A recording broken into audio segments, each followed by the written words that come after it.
ఏంటి ఎంత దౌర్భాగ్యకరంగా ఈరోజు భారతదేశం తయారయ్యిందంటే నిజంగా ఆ నీట్ పేపర్ విషయంలో స్టూడెంట్స్ విద్యావంతులు చేస్తున్న ర్యాలీ నిజంగా దీనికి ప్రభుత్వాలు సహకరించకపోయి వాళ్ళే కొడుతూ వాళ్ళే తిడుతూ ఎంత దారుణంగా చేస్తున్నారంటే నిజంగా చాలామందిని కొట్టడం జరిగిందండి. ఆ కొట్టే విషయంలో చూస్తుంటే చాలా బాధ అనిపిస్తుందండి. ఆ దెబ్బలు కానీ ఆ భయంకరమైన వాతావరణం అక్కడ నిలువుకుంది.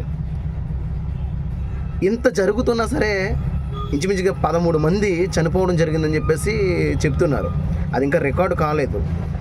ఇంకా చెప్పాలంటే వాటిని కూడా ఏమంటున్నారంటే ఆ చనిపోయిన వ్యక్తులు దీని విషయమై చనిపోలేదు, ఈ నీటి పేపర్ విషయంలో చనిపోలేదు, వాళ్ళు చనిపోవడానికి గల కారణం ఏంటంటే వాళ్ళ ప్రాబ్లమ్స్ వల్ల వాళ్ళు చనిపోయారని చెప్పేసి అంటున్నారు.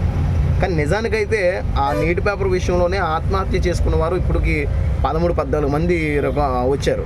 ఇంకా వాళ్ళ రికార్డు కాలేదు. కానీ అయినప్పటికీ కూడా ఇంతమంది చనిపోతున్నా, ఇన్ని ఇబ్బందులు స్టూడెంట్స్ పడుతున్నా ఏం పట్టించుకోకుండా ఒక మంత్రిని రాజీనామా చేయించలేకపోతున్నారంటే మన ప్రభుత్వాలకి ఒక వ్యక్తి ఉండడం ఇష్టమా పార్టీలో, లేకపోతే ఇలాంటి వారు అందరూ ఇబ్బంది పడడం ఇష్టమా?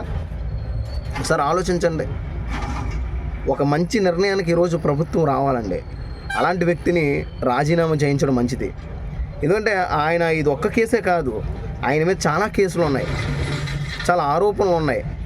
అర్థమైందా? పెట్రోల్ విషయంలో కానీ, ఉక్కు విషయంలో కానీ, ఇలా చాలా విషయాల్లో ఆయన తప్పు చేసినట్లు చాలా ఆరోపణలు ఉన్నాయి. కనుక అలాంటి వ్యక్తి లేకుండా ఉంటేనే బాగుంటుంది. అలాంటి వ్యక్తిని రాజీనామా చేయించడం మంచిది. కనుక ఆ విషయంలో ప్రధానమంత్రి గారు నరేంద్ర మోడీ గారు ఆలోచించి ఒక మంచి నిర్ణయం తీసుకుంటారని కోరుకుంటున్నాను. ఎందుకంటే చాలామంది ప్రాణాలు పోతున్నాయి, చాలామంది దెబ్బలు తింటున్నారు. ఈ విషయంలో ప్రభుత్వం జాగ్రత్త వహించాలని కోరుకుంటున్నాను.